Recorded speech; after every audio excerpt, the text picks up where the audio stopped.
Direct cremation is becoming very popular at the moment. I think partially after the COVID pandemic, where people were forced to have very simple funerals.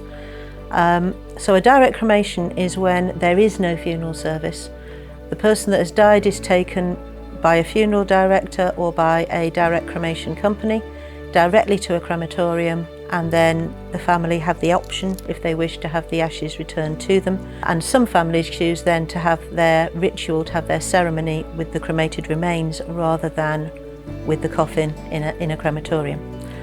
What I would say about direct cremation is to think very carefully about that decision, because you can potentially have a situation where you visit somebody in hospital and then they effectively disappear, and the next contact that you have with them is when you receive the ashes back from the funeral director.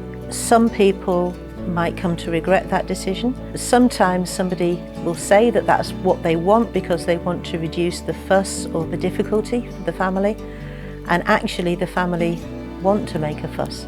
That is something to think about very carefully, and it's something to discuss with your funeral director.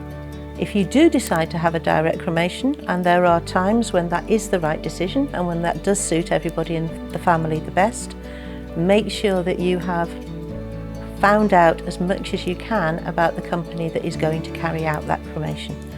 Where will your loved one be at all times? Where will they be stored? How will they be treated? At Saint & Foster we do carry out direct cremations.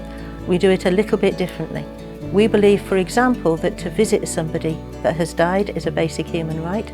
So if we are doing a direct cremation for you, then you are very welcome to come into our chapel and to visit that person. It can be the right decision, but do make sure that you know everything that you need to know before you make that decision.